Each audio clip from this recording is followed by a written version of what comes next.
Welcome to the True Crime Lab, a show from Jay and Rude Boy about true crime. Join us as we cover topics like notable and unknown crimes, serial killers, cults, white-collar crimes, the occult, aliens, the Hamburglar, killer clowns from outer space, haters of Monty Python, the Irish. Jay, dude. With deep dives into stories, narratives, and thorough research, we hope you learn something new about even the most discussed cases. We never make fun of the victim or the victim's families, but we sure as heck make fun of the criminals. Because, well, they deserve it. We'll be covering topics each week, so you'll always have something fresh to listen to. We can be found on Apple Podcasts, Spotify, Spreaker, Stitcher, and everywhere else you get your stories. As we traverse this crime-laden world, don't forget to subscribe, rate, and review to let us know what you think about our show. So enter the True Crime Lab with true friends talking about true crime.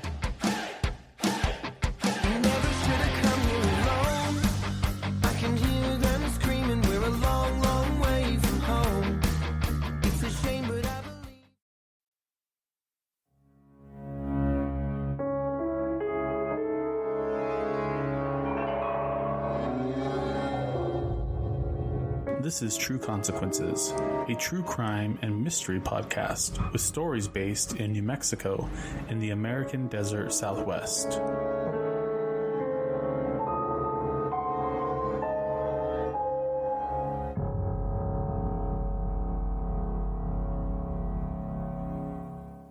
I'd like to give a huge shout out to my latest patron subscribers. Thank you so much, Kat and Christopher, for your support. It means the world to me. If you enjoy listening to this show, please rate, subscribe, and review on your favorite podcatcher. True Consequences is fully listener supported. To support this show, go to patreon.com/trueconsequences. To keep up with all my updates, you can follow me on Facebook and Instagram at True Consequences Pod, and on Twitter at TrueConsPod. The following episode discusses themes which may be difficult for some listeners. It deals with issues of religious abuse, child abuse, neglect, and child sexual abuse. Listener discretion is advised. If you or someone you know is a victim of sexual assault, please call the National Sexual Assault Hotline at 1-800-656-4673. To report child abuse or suspected child abuse, please call 1-855-333-SAFE or dial pound SAFE from a mobile device. That's pound SAFE from your mobile device. For as long as I can remember, I've always been interested in weird things. I liked books about unexplained phenomena, UFOs, ghosts, weird stuff. One of the topics that always interested me was the topic of cults. Growing up in the 80s and 90s, cults were all over the media. I remember hearing about Jim Jones, the Rajneeshis, and yes, even the Branch Davidians. I watched the raid on the Branch Davidian compound in Waco in horror and awe from the safety of my living room. What drives people to follow these charismatic leaders? Why do they follow them through some pretty insane ideas, including mass suicide and abuse? What makes people susceptible to this type of control? This episode will not answer those questions, unfortunately, but it will look at the role of certain cults in the beautiful state of New Mexico. Some of the things that I love the most about New Mexico make it ripe for this type of activity. New Mexico is the 5th largest state in terms of square miles, with a total area of 121,590 square miles. That's huge. New Mexico is also one of the lowest populated states in the U.S., with a population of about 2.1 million. Most of those people live in the Albuquerque metro area. The rest of the state is pretty sparsely populated. This leaves lots of open land where a sinister cult could set up their operation. The two cases that we cover in today's show are just an example of two cults that either have operated or are still operating in New Mexico. This is not meant to be an exhaustive look at all cults in our state, because that would be a very long episode. Today I am joined again by my friend Lydia, and we are going to be discussing New Mexico-based cults. I am Eric Carter-Landin, and this is True Consequences. So, hi Lydia. Hello, Eric. Thank you for having me today. Yeah, you're welcome. Hey, I want to say thank you for connecting me with Edna and really just trying to help me with Jacob's case. It means a lot to me. I wanted to do this publicly on the show because you're just a really good friend, and I want to say thank you. That's very sweet. And I'm here to continue to help. Our fight isn't over. Right. We're still going to work on it. Yeah. Next step is the Attorney General, I think, right? Yep. So today I invited you over to talk about crazy, creepy cults. Insert sound effect. Creepy, spooky sounds. Creepy music. We should do that. That'd be cool. Yeah. So New Mexico is pretty ripe for this kind of activity. Yes. I might have stole your thunder here a little bit, but No, please. It's interesting how many cults there are here and that have been here, and how many cult leaders have been here. There's so many, like we could probably do like 3 or 4 episodes about cults. Yeah. Just in New Mexico. Uh-huh. Yeah. I mean, definitely New Mexico is kind of prime territory if you think about it. Mm-hmm. We have a vast amount of open spaces, Yep. and there's not that many people that live here. So it's very easy to go under the radar here in New Mexico. Yeah. 5th largest state by land mass, but only 2 million people live here. 1 million live in Albuquerque in the metro. That's a lot of people that are spread out very far. And we're not marketing to cults. We just want people to understand. This is the new marketing campaign from the New Mexico Tourism Board. Cults, come on down. Set up shop here. Well, and I think part of like the theme of what you see with cult leaders is they don't like to be called cults. They like to, they prefer the term sect or like other terms like that. So, Right. Even though we call them crazy, creepy cults, they probably would be offended by that. I mean, if the shoe fits. Oh, I'm so glad you're here. You're going to be very prominent in season 2. I think you're going to be at least 4 or 5 episodes, maybe more if I can swing it. Yeah. I mean, I'm going to do my best. You're basically a co-host at this point. I'm just basic. That's the it. Well, we know that. So I'm going to go ahead and go first if you're okay with that. And I'm going to talk about the Lord Our Righteousness Church. I don't know if you've ever heard of them, but they are pretty crazy, pretty creepy, pretty culty. Say it in the voice. Crazy, creepy cults. Everyone hates me now. I lost all my listeners. They're all How do I delete this file? Block, unfriend, unfollow. So the setting for this story takes place in Clayton, New Mexico. Have you ever heard of Clayton? I have. It's a teeny tiny town in the northeast corner of our state, and it is the county seat for Union County, which both of us thought that had something to do with Billy the Kid, but I haven't been able to find any evidence that that's true. So maybe we're both wrong. I know Lincoln County definitely. Fort Sumner has a museum for Billy the Kid. That's right. So it's a county seat for Union County. The town sits in an area of New Mexico known as the Eastern Plains, and it's the part of the state that becomes more flat, starts to resemble West Texas or Oklahoma. Clayton is only 10 miles from the Texas state border and 11 miles from the Oklahoma border. The city of Clayton has a population of about 27 to 2,900 people, just depending on what website you're looking at. And in the outskirts of this small town, one of the most infamous cults in New Mexico and the U.S. based their compound. They called it Strong City. Strong City. The cult would be known far and wide because of the devious deeds of its leader, Wayne Curtis Bent, or as his followers know him, Michael Trevesser. Why do all the more devious people have 3 names? John Wayne Gacy? I don't know, Eric Carter-Landin says, nervously. Yeah, John Wayne Gacy. Who else do we have? We have... Who assassinated JFK? What was the name? Lee Harvey Oswald. Yeah, there's a lot of 3-namers. The guy that assassinated Lincoln. Mm-hmm. What was his name? I can't remember now. Sorry, go ahead. Let's pretend like we know things. Okay. But we don't. We don't know anything. Google. Wayne Curtis Bent, or Michael Trevesser, was born May 18th, 1941. I couldn't find where he was born. I looked everywhere. I don't know. But he did have a troubled childhood like most cult leaders do. He lost his mother at a very young age, and according to him, he was kidnapped and molested as an adolescent, he says, by a homosexual.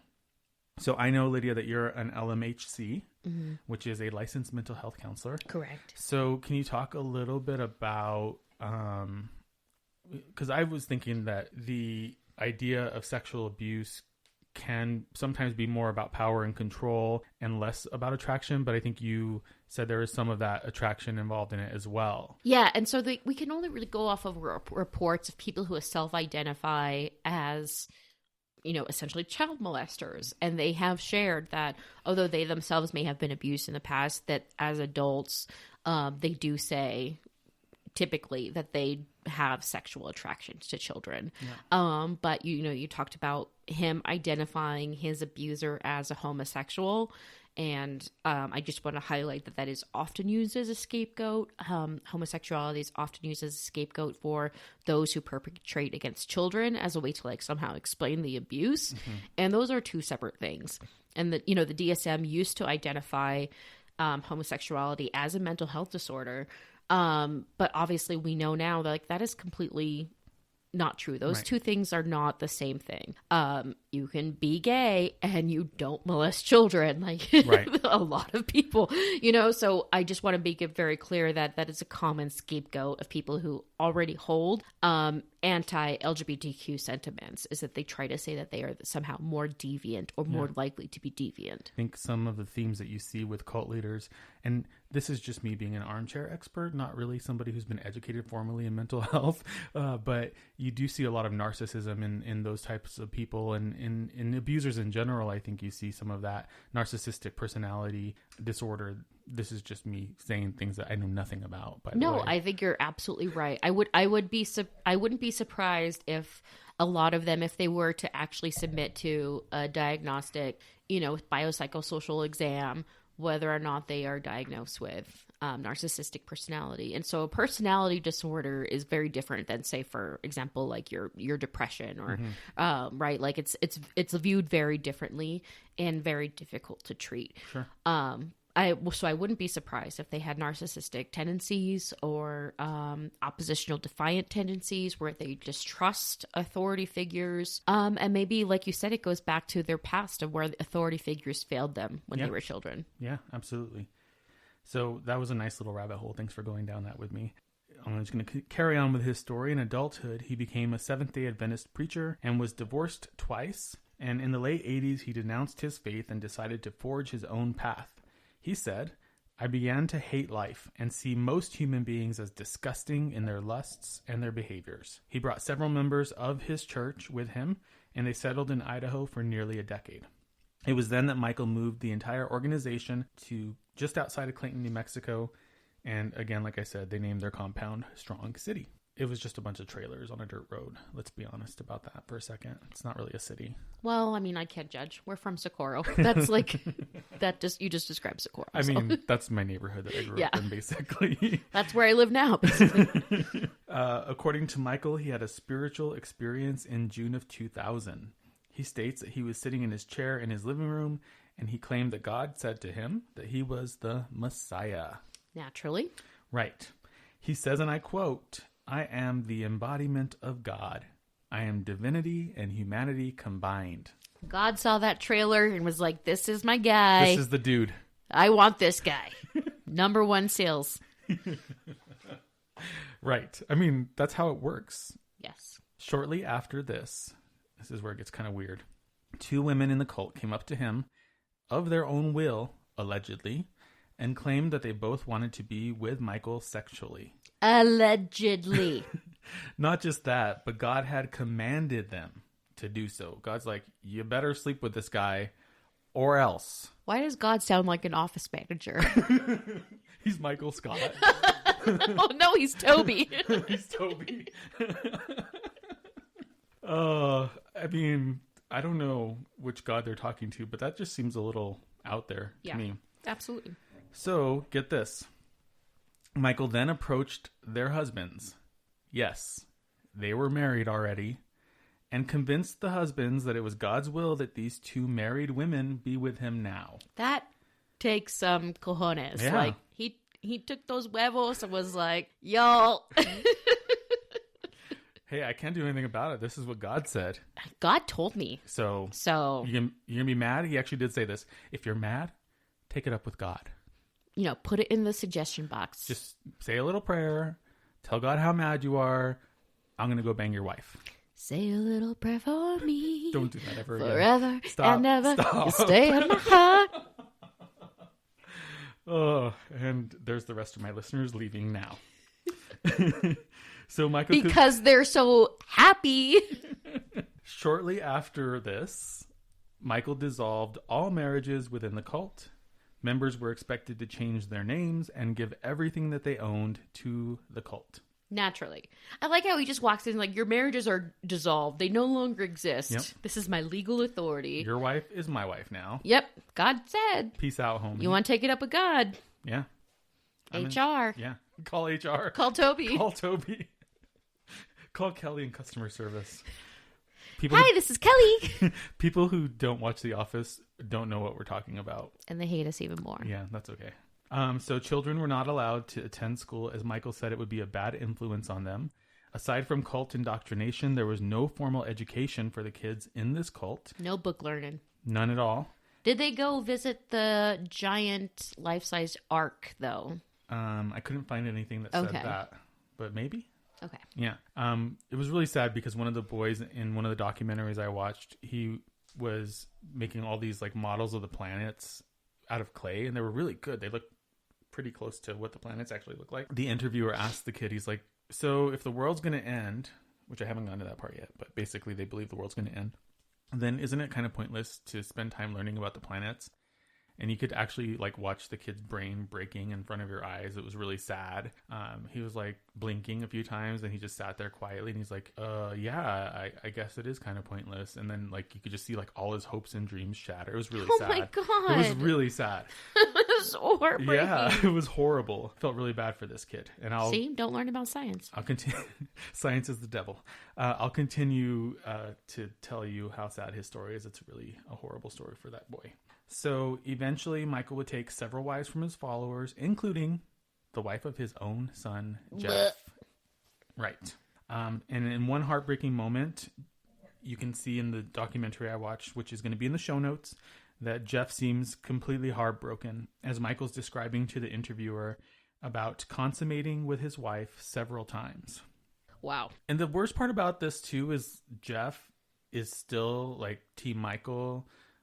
This guy's God. I love him. It doesn't matter. I'm mad at God because he told my dad to sleep with my wife. Mm-hmm. But like, I still love my dad and I still support him and I'm still like Team Michael. Yeah, I think that that brings up a good point where we automatically assume that it's only women of a sect or something of a cult who have been identified as potentially being the victims of this abuse. But clearly you're pointing out how the men too have become brainwashed and they themselves are exhibiting that survivor mentality of I'm angry, but I don't know if I can be angry at the person who's actually abusing me. So I'm going to point it towards God. Right. Yeah. That's so sad. And one of the things that was really creepy about this documentary was one of the girls in the story talks about how people think she's brainwashed. And she like makes this joke. She starts laughing. She's like, yeah, I guess I am brainwashed.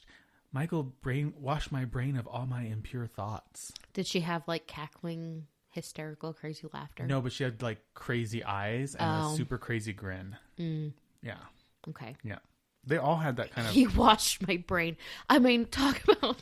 I mean, that is like, you know, like a literal interpretation of something where she's trying to minimize. That's very sad. It is sad. Okay, so several people left the cult at this time. And some parents even left without their children. The children were left in the care of Michael and the cult. And this would eventually prove to be problematic for Michael, as well as the Lord Our Righteousness Church. Does anybody give any highlight about like why they had to leave the children? Was it kind of like it's just easier to get out? We're going to try to get for help, or? So from what I read and what I saw, it seemed like the kids did not want to leave. Oh. They were all, you know, basically saying we're going to stay, and the parents wanted to leave, so they decided to leave them there so they could get out. I can't imagine making that decision. So according to the cult, Michael had made a couple of prophecies One, they said that he saw and told of the attacks on 9/11 prior to them occurring. They also claimed that he predicted the end of the world to be on October 31st, 2007. So 13 years ago. This would now classify the cult officially as a doomsday cult. And as you can imagine, this escalated the crazy. He even said at one point, people who don't receive me will be lost and destroyed. People who accept my testimony will be saved. There's a scene in the documentary, the crew's filming while a mom shows up with the sheriff at the compound to pick up her daughter who refused to leave. Do they say how old she is? I think she was like 14 or 13. What? Yeah. So this is where it starts to get pretty intense. So apparently Michael had given a sermon about being, quote, naked with God. And so, all right, there is an actual scripture in the Bible that talks about being naked with God. And all of the interpretations that I've heard about growing up in the church and my dad being a pastor and all that is it's really about being vulnerable and about being honest with God. It's not really about a physical nakedness.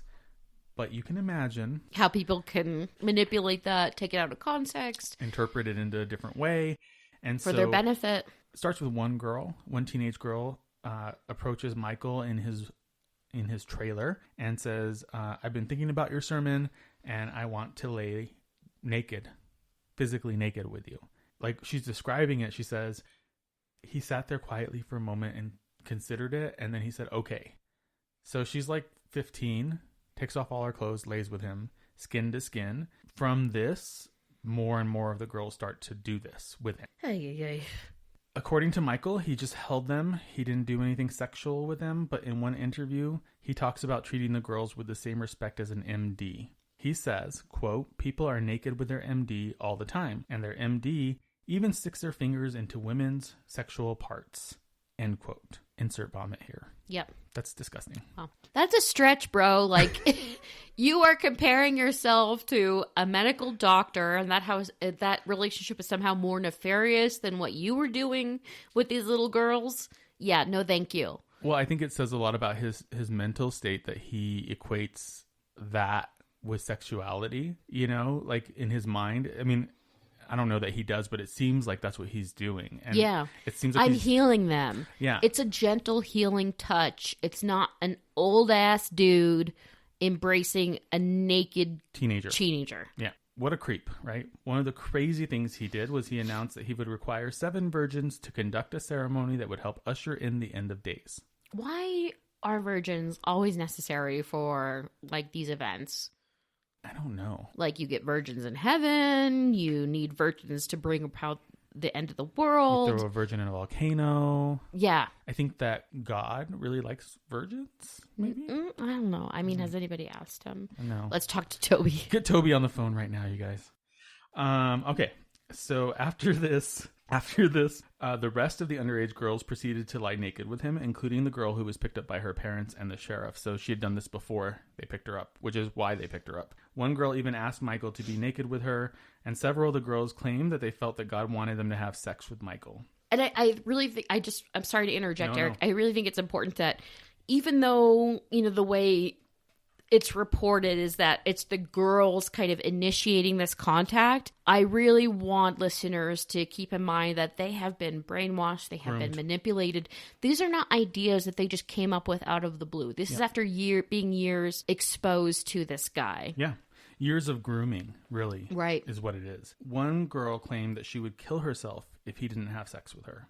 Again, to your point, I'm going to stop and say something here that I want everybody to know because it's something that drives me nuts. Minors cannot have sex with adults. It is not sex. It is abusive. It is rape. It's molestation. It's all of those things, but is never consensual sex between two people because a minor can never give consent for that type of behavior with an adult. It's not possible. Yeah. And so again, put this in context. Like, these are 13, 14-year-old girls who are saying that they need to do this with this 60-year-old man or a man in his 60s. Again, like Eric said, they're not giving consent. This isn't a real consensual relationship. This is abuse. This is rape. For sure. And it's horrifying and disgusting. So even though the girls were pleading with Michael, according to him, he said that he did not because he felt God was testing him. and that he was not instructed by God to abuse the girls. Although I don't know that I believe him. I mean, it's really interesting that his defense is they were begging for it, Right. and I'm the one that was like, no, this isn't cool. Like, God hasn't told me yet to do that, but let's just wait to see what he says. But totally lay naked with me, because that's fine. Yeah. Right, like he tried to find the best case scenario to highlight rather than what potentially could have actually happened. Right. So around this time, John Sayer, a former member of the cult, left the cult with his wife and 2 daughters. He became very concerned when he heard Michael talking about sleeping with the 7 virgins from the ceremony. So again, this contradicts what Michael is saying, because he's talking openly to the cult members about actually sleeping with these girls. He told Bent or Michael that it was wrong, and they left the compound as a family. Another strange thing that happened in the documentary I watched was the boy I talked about earlier. He was the only boy, the lone boy living in Strong City.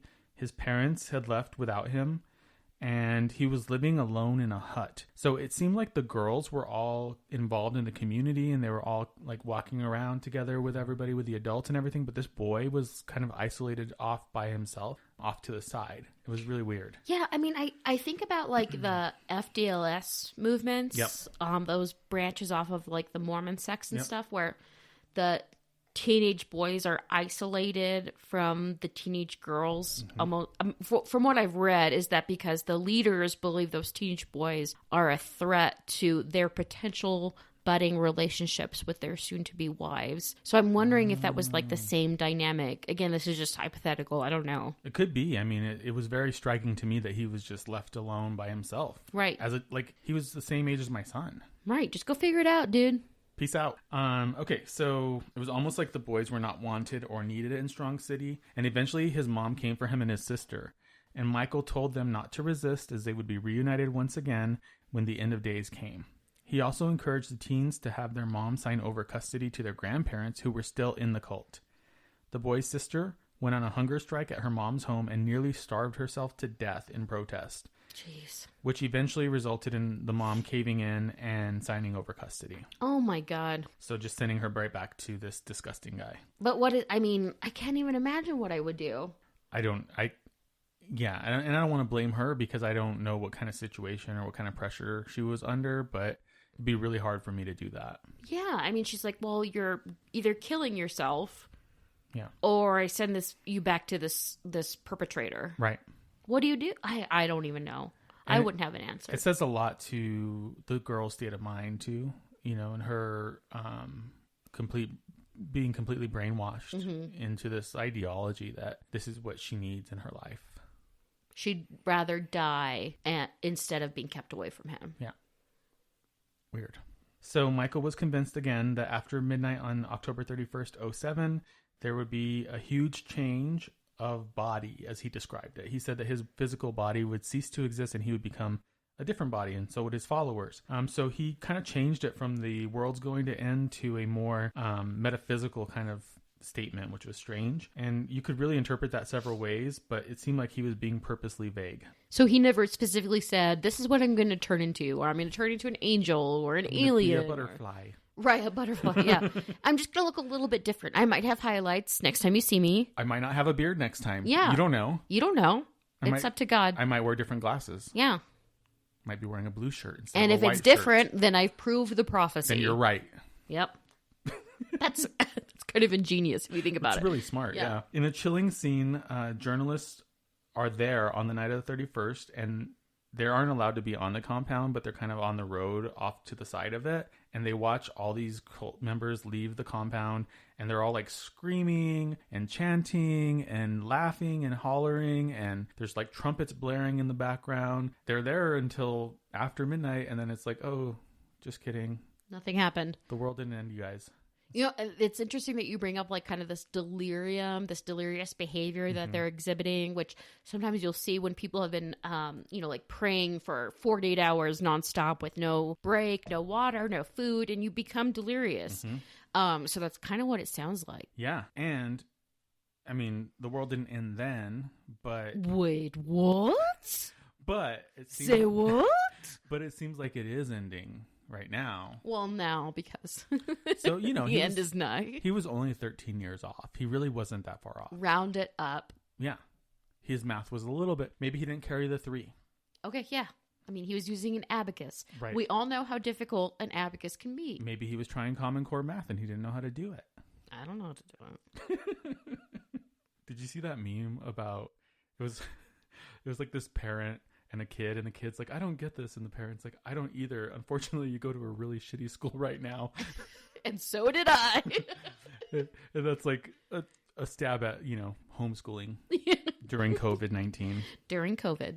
Okay, so what did happen, even though the world did not end, was Michael was charged with child sexual abuse and arrested on May 6th of 2008. He went to trial and in November and was convicted in December of 1 count of criminal sexual contact with a minor, 2 counts of contributing to the delinquency of a minor. His defense tried to stand on the position that there was no sexual contact. In other words, they argued that he did not touch the girls on their private parts, even though he was nude and they were nude together. They even went so far as to kind of demonstrate that his hand was perpendicular between their breasts when he touched them, and not betwixt, and not actually on the breasts, which seems like a technicality to me. The bottom line is this creepy old man is naked with these little girls. Right. And it blows my mind there was only 1 count of inappropriate contact with a minor, when the minors themselves are saying, I laid with him. I wanted him to hold me naked, and he did. You know, again, it's not about their initiating. It's about what he did. Yep. Because he groomed them to do that. Well, and he was an authority figure. He was God in their mind, right? Right. So how do you say no to God? And that's why it's just so alarming that the courts only found him guilty of 1 count. Yeah. When you have dozens of instances. Yeah. That he himself admitted. Yeah, no, he was totally open about it, and so were the girls. They were on camera. Well, they weren't on camera, but you could hear them during the trial. And one girl was even like, they asked her if he touched her, and she said yes, but not directly on the breast. Like, oh, she was coached to say was something. Totally coached yeah, to that's say not that. Lingo that you would necessarily hear. Yeah. Yeah. Like when you were 13, would you have ever talked like that? No, God. So he was. I spoke in corn lyrics from and Limp Bizkit lyrics Gross. at 13. I know. I did it all for the nookie. Oh, that's not appropriate to talk about right now. He was sentenced to 18 years in prison, which was the maximum sentence for the charges at the time. And as a result of his sentencing and subsequent arrest, he went into a hunger strike as a means to kill himself. Oh, no. Don't do it. Don't stop. Just stop. Eat something. Here, have a sandwich. Oh, don't do this to us. Don't kill yourself. He said he would not allow himself to be fed by the hand of the beast. Burn. Get burnt. I can't help but think of Alyssa Edwards' Beast. This only strengthened the resolve of his son and other cult members, comparing Michael's ordeal to the ordeals and persecution of Jesus Christ. Keep in mind, this is the son that he had sex with the wife of. Yes. Okay. Yeah. And they also felt that Michael was betrayed by a disciple just like Jesus and falsely accused of a crime he did not commit. So he was over 60. So yeah. In 2011, the New Mexico Court of Appeals overturned the convictions against Michael, citing the fact that the grand jury was not legally assembled in the original case. And we don't know what that means. So if any means. attorneys listening want to chime in on what that is, it sounds like a really small technicality to the layperson. Let's call Edna. Right. Let's go. If you're hurt, call Edna. But if you want to weigh in on what that actually means, maybe it is something that's completely serious, especially in somebody's due process rights. Okay, we give them that. But if it is a minute detail or minute error, it's very frustrating for the layperson to hear that this guy's conviction is overturned by this small little piece. Technicality. Yeah. So luckily, the state appealed the ruling to the New Mexico Supreme Court, and in 2012, the New Mexico Court of Appeals ruling was overturned, and Michael was ordered to complete 4 more years of his sentence. He was released in 2016 on parole, partially due to the fact that he had been diagnosed with cancer, which was threatening to take his hearing. That's all. Yeah. So he only got he only served like 8.5 years of his sentence. Oh, and I'm guessing the hunger strike, it didn't work out very well. Didn't help him, yeah. He ended up eating something. Yeah, well, they actually, I didn't include this, but the court compelled him to, like, he was court ordered to eat. And he was, I think, basically force fed. And then he decided, oh, it's God's will that I should eat again. Oh, how convenient. Oh, the sandwich is so good. Actually, God does want me to eat. Bring me more He Dion's. told me that he wants me to sleep with more of your wives and to eat jail food. Yep. Yeah. Actually, he didn't eat jail food. They let his followers bring in their own food for him. Shut up. I'm not kidding. No. Yeah. No. Yeah. So he's eating a Philly cheesesteak sandwich. I think they were like vegetarian. Oh. So he's probably eating tofu. I mean, I'm a recovering vegetarian, so. So today, all the websites that were owned by the cult and by Wayne or Michael are offline, and there's been little mention of the group in the media since 2017. They seem to have just kind of fallen off the map. So he's probably still alive. Mm-hmm. The group is probably, I'm just guessing, still functioning. Mm-hmm. They've probably just learned to go deeper under the radar. Yeah. That's what I'm assuming. Yeah, which, I mean, if he is a pedophile and a child abuser, he's probably not changed either. No. Maybe he just kind of increased his control and his brainwashing efforts to make sure that the word doesn't get out again. Yep. A lot of the things that I referenced and I researched with will be in the show notes. So if you're interested, you can find them on trueconsequences.com for this part, as well as for Lydia's cult that she's going to cover. And yeah, so Lydia, I think it's your turn to talk about your crazy, creepy cult. Thank you. So I'm going to be talking about this very unique situation. And I'm going to preface this with, this is all based on allegations. I'm saying that because this group is still very active. They still have a website. They still have a presence here in New Mexico. They are still fighting legal cases. And they have very powerful attorneys behind them. So I don't want to be slapped with any sort of a libel lawsuit. Her name is Lydia Wohlberg. She lives at... Oh, sorry. We'll do that later. Don't you set me up for that. So obviously Eric talked about how New Mexico is sort of like kind of prime territory. But if you think about like the U.S. as a whole, like we've obviously had very prominent cults. I would identify as cults, or other people have identified as cults within the United States. So you have Heaven's Gate. They're known for their mass suicide and their black Nikes.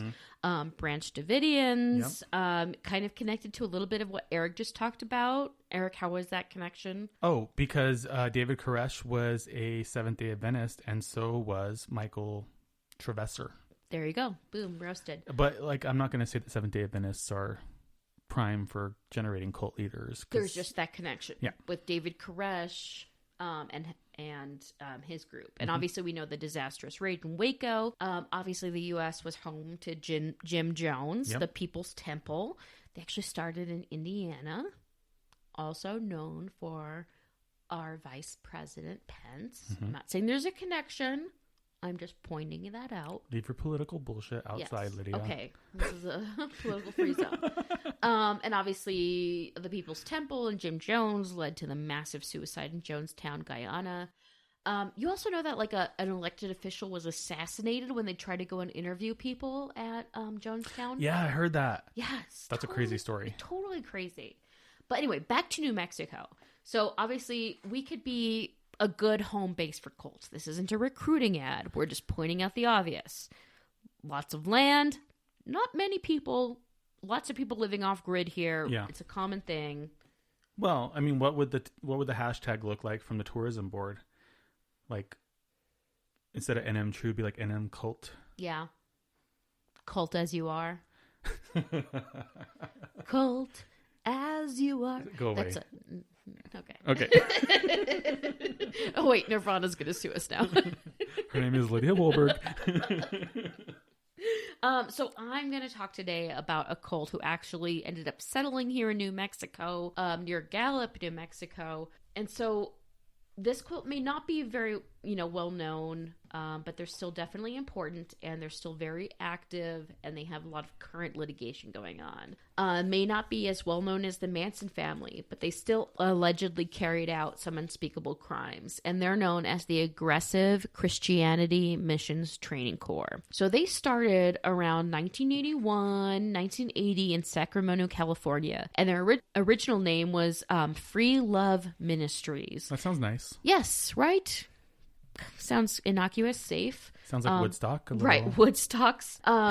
They created a hierarchy similarly to, the military. So people were identified as generals or colonels. And according to the Cult Education Institute, the leaders, Jim and Lydia Green, they started out as colonels, and now they're considered brigadier generals. And they are the main leaders of this group now. So they taught that Christians may have demons living inside them. And so in my research, I had a hard time understanding what the actual teachings were. So bear with me. I'm going to summarize what my interpretation was. So if I'm wrong, I'm wrong. You can comment and edit as you see fit. But my understanding is that they taught that there was these demons naturally living inside your average Christian. And it was incumbent upon that Christian to practice and have a devout faith to keep these demons at bay. And whatever bad behaviors came out, that was the demon coming out. And essentially, humans were considered the food of Satan. So Satan was swooping up all these souls for himself, and their goal was to eradicate that.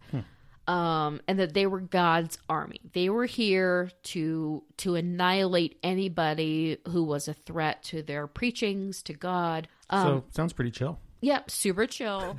So chill, in fact, that the Southern Poverty Law Center identified them as a hate group because they espouse a lot of anti-Semitic, a lot of anti-LGBTQ sentiments. Again, they would say those are manifestations of ungodly behavior. Cool. So, according to the Cult Education Institute, the second unbiblical teaching, and they called it unbiblical, meaning they considered other teachings to be biblical, but they were unbiblical, by starting what they practice, the manifest sons of God, the dominion, the kingdom of now. So as a result of this teaching, people were committed to aggressive Christianity and encouraged to be part of a man-child company, or the overcomers. So other groups involved with this teaching, they believed that there was an elite group of people, and their job is to overcome the enemies of Christ. And so it would manifest in different names. So man-child company, the overcomers, their job is to overpower and annihilate the enemies of Christ. So the name of the group, Aggressive Christianity Training Corps, obviously they had this prior name. They led a mission throughout Africa, different countries in Africa, around the 1980s, and they started to make headlines as early as 1987 because one of their missions led to the malaria death of a follower. He was an American convert. He contracted malaria while building a religious outpost in Uganda, and he was buried there, basically. He was left to die there. The leaders of the group kind of washed their hands of it. They left it to the family of the convert and the U.S. government to figure out what happened to him and to try to bring his body back to the U.S. That's so shitty. Yeah, they were just not our problem. Sorry, bro. Right. So he's building this religious outpost that they called it, which again has kind of militaristic undertones to it. And he contracts malaria. He gets really sick. He dies there. His family in the U.S. is bring our son back. And they're it's not our problem. So the family then had to coordinate with the U.S. government. I'm not sure if they were ever actually able to bring his body back. So the cult actually started to move around the United States. They try to hide their names. They try to hide their leaders because a former member began a lawsuit against them around the late 1980s. And she was alleging abuse in this lawsuit. So according to the Sacramento Bee, a 39-year-old Sacramento woman sued the Free Love Ministries, claiming that the unorthodox Christian group held her captive for 6 months. They took away all of her possessions, she alleged, turned her family against her. Also, she allegedly had to sign over her home. She unknowingly gave up legal custody, and she unknowingly agreed to a divorce during what she called her captivity. Holy So, cow. yeah, she highlights all these really egregious abuses in her lawsuit. So, during that time, she alleged that her diet only consisted of one small peanut butter sandwich that was stale. She said that for 6 months, she wasn't allowed to bathe. She had no access to hot water. She didn't commonly have access to a bathroom. They kept her in a shed. She says, I was afraid to walk away. They told me this was my last chance. And if I didn't stick it out, I'd go to hell. She says, I was just mentally under control. She said, I guess you'd call it brainwashed. So eventually she was granted a judgment from the courts for her lawsuit. And because of this judgment, they continue to try to thwart any sort of identifiers from the federal government because they didn't want to be held accountable to this lawsuit that she won. She later shared that she was held in a 5 by 12 foot wooden shed with a low ceiling that prevented her from standing up straight. The other women would sometimes have to share the shed. Ending her marriage was considered a test, and that she blindly signed over custody of her children. So they continued, the group continued to try to fly under the radar again to avoid this lawsuit because they didn't want to have to actually answer to any of her allegations. But they started popping up around Las Cruces, New Mexico, and El Paso, Texas, which other reports indicate that they were trying to recruit there. But neighbors in those communities were definitely uncomfortable with their presence there, the way that they presented themselves. One gentleman in Las Cruces actually defined or described the leader of the cult as, quote, being a Manson type. He said when you looked into her eyes, he said she was not a safe person, allegedly. Well, and if you look at her pictures, she's really creepy looking. Her and her husband both are very creepy looking. Yes, the aesthetics are not pleasant. Well, and they're wearing like full-on general regalia. Yeah, like a beret, white linen They've dresses. got stars yeah, on their shoulder pads. right. Patches on their arms. Right, as if they fought some sort of battle. So one thing that I was talking to Eric about is, you talk about like current trending stuff during this COVID.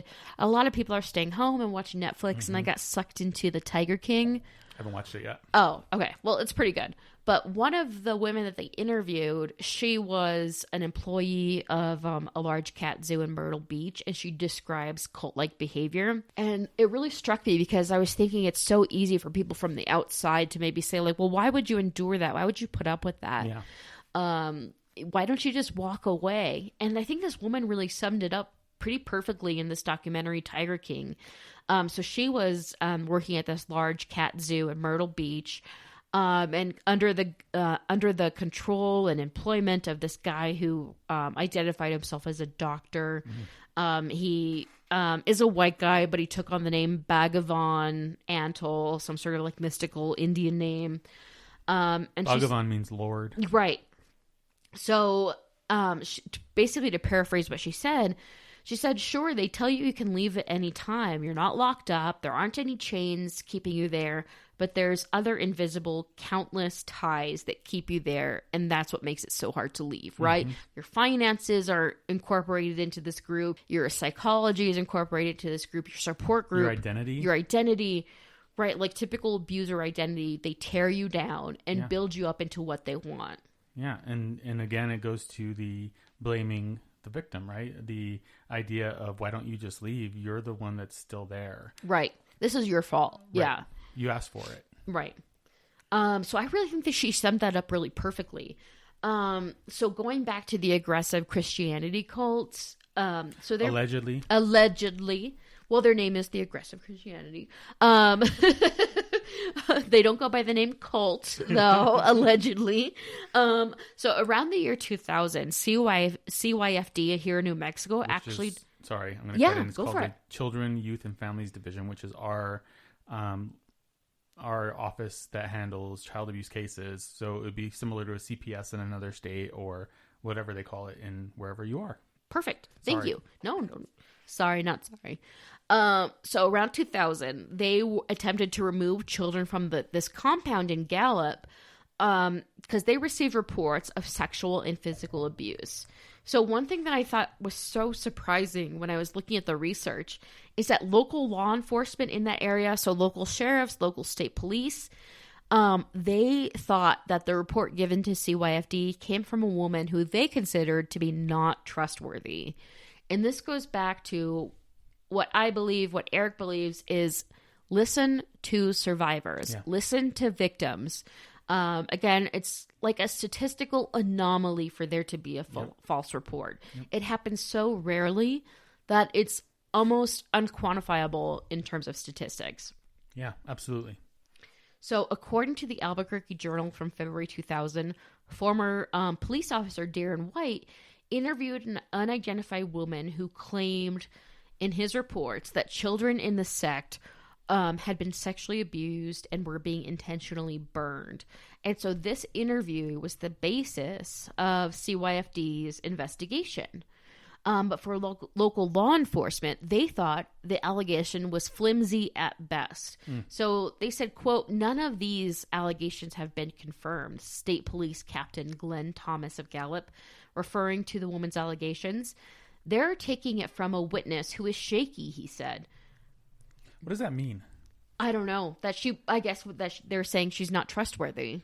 Because, I mean, if you're talking about physically shaky, maybe she's having PTSD.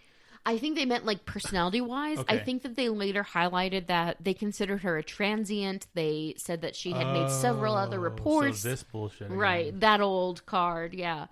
So White said that he was, Darren White said he stood by his story, but he didn't want to comment on that news article that was being published at the time. The woman was identified by authorities as El Falen, who law enforcement officials said was a member of the group for a short time and was a transient. Police said Falen had made unfounded allegations in the past, and they said, quote, our department has had one or two cases involving her that turned out to be nothing, said Johnny Valdez, Cibola's county undersheriff. I think it's the department's opinion that the case should probably have been investigated further before the state attempted to remove the children, Valdez said. So it's really disappointing to see that these local officials are kind of creating this barrier. Yeah. Like this really serious allegation has come up, and they're like, hey, pump the brakes. Let's just give them the benefit of the doubt, basically. I understand investigating further, but when something as serious as child abuse, child sexual abuse is being raised, that's kind of an expedited thing. And we also know there's a critical moment of where you legally should be authorized to interview children separate from their potential abusers in order to determine if there is any sort of authenticity to those allegations. Well, and I think the state really has a track record of not taking allegations of child abuse seriously until it's too late. Right. That's been the theme of this whole season so far. Really has been, the authorities not taking these allegations seriously. And I really hope that something will change soon, because if it looks like a crazy, creepy child abusing cult, and it talks like a crazy, creepy child abusing cult, and it walks like a crazy, creepy child abusing cult, it probably is. Word. Yep. So it's unclear what happened with this original 2000 child abuse investigation. I couldn't figure out what the outcome was.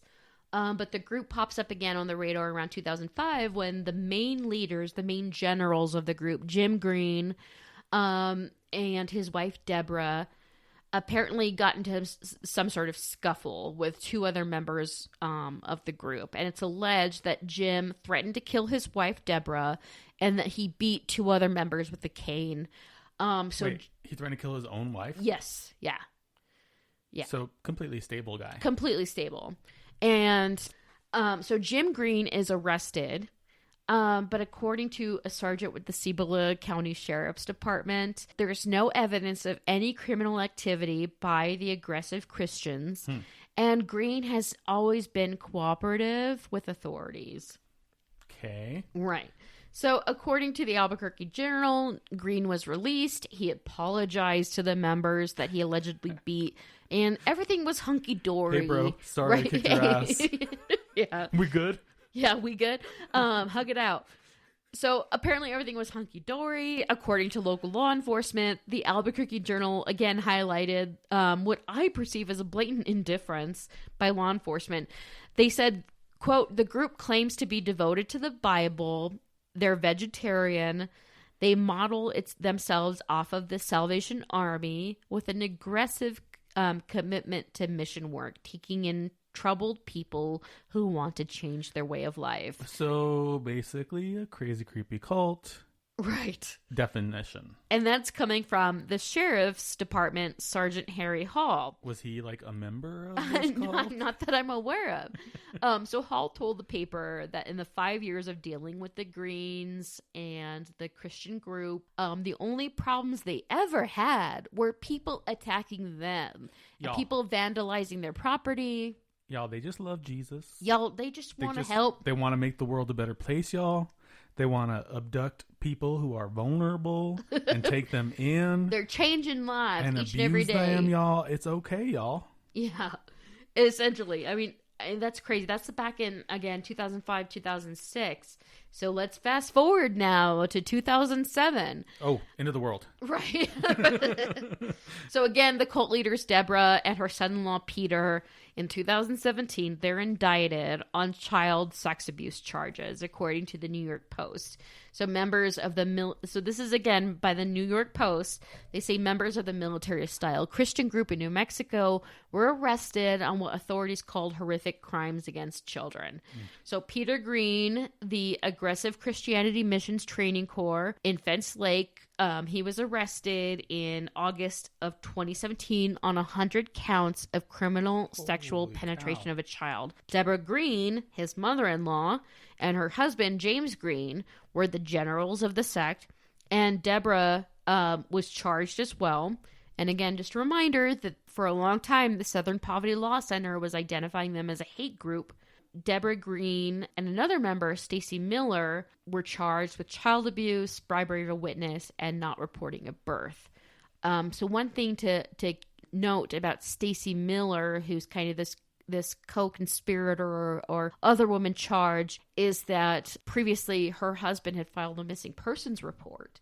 And he said he hadn't seen Stacy in years or their children. Authorities later discovered Stacy was alive and well, so were the majority of her children, except for one, her son Enoch, who had died at the compound at the age of 13 of the flu. They had just buried his body. They never reported it to authorities. They never gave them access to medical care, all because, according to Stacy Miller, that any sort of intervention from health professionals would circumvent what God's plan was. It's the devil. Yeah. So when Enoch's body had been discovered, that was back in 2013, 2014. And it wasn't until 2017 that Deborah Green, the leader of the group, was arrested. Wow. So this teenage boy's body was uncovered on the compound, but nothing happened at that time between when his body was discovered and 2017. Lydia, people die from the flu all the time. Yep. More people die from the flu than anything else. I didn't know this, but apparently the flu is a big deal. It is. It is. Okay. I mean, that was really a joke, and I didn't mean it to be at his expense, because it's really sad that the way he was treated and the way his body was treated, that's horrible. So I don't want people to think that I take that lightly. I don't. No, I think that you're highlighting that people do take it lightly. Right. Yeah. Me? Sarcastic? What? So the sheriff's office started investigating the group, they say, in 2013, 2014, because Enoch apparently died of the flu. So he was buried on the sect property. No one reported his death. And when asked why she didn't get her son medical help, Miller said that she wanted to trust God. Investigators also said that a young girl was sexually assaulted, and they believe that this young girl was smuggled in from Uganda under the direction of the leader, Deborah. It's alleged that Deborah instructed, I believe, her daughter to smuggle in this young girl from Uganda. They allegedly forged documents for the baby, and that she was essentially kept as a slave for Deborah, the sect leader. Deborah allegedly whipped her. She allowed her son-in-law, Peter, to rape her until she was 9. The girl was then eventually removed from children by CYFD, and the girl actually was able to testify Wow. in court against her alleged abusers. Poor girl. That's horrible. Yeah, and the judge actually made a specific comment to her saying, you are strong, and they will never be able to take that away from you. You're going to go ahead and live out your life remaining strong. I just feel like this could have all been avoided if people would have taken the original allegations seriously. Absolutely. I mean, think about how many years had passed. Yeah. The original report came in 2000. They're not indicted until 2017. Authorities know at minimum 18 children live there. And so that led to a kind of a cascade of other charges, a failure to report births. Sure. So again, children are being born in the sect. Nobody knows who they are. Were they born there? Were they born somewhere else? They just are not documenting anything. So that led to other charges. So finally, in September 2018, Deborah Green, the sect leader, was sentenced to 72 years. Wow. However, she and her husband have filed an appeal. They're requesting a new trial, citing what they believe is a huge error in the state's case, saying that the interview done with the young girl from Uganda in 2006, quote, lawyers say a 2006 psychological assessment of the girl from Uganda showed no signs of psychologically being traumatized or depressed and denied abuse.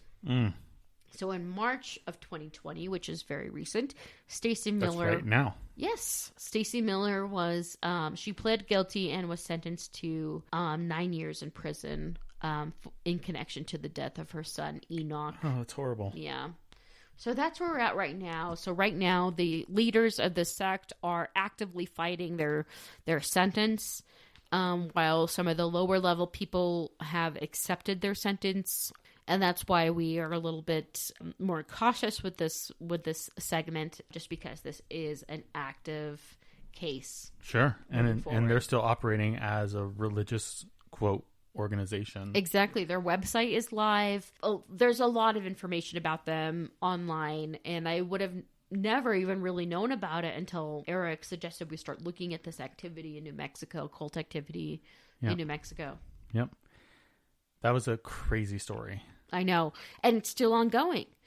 It's going to get crazier, I bet. Yeah. So I think it's definitely, if we can impart anything on our listeners, is listen to survivors. Yeah. Don't discount what they say. As crazy as a story might sound, hey, we know now that stuff happens. Oh, yeah. People could easily get sucked into a crazy, creepy cult. Mm-hmm. And they're here in New Mexico.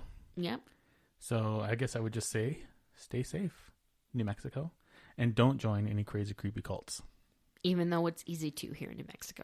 And even if they wear cool uniforms with hats. Oh, wash your damn hands. Wash your hands. And also stay home. And don't cough in people's faces. And don't cough on groceries. And don't be a jerk. Yep. Okay, bye. Thanks again for listening to True Consequences.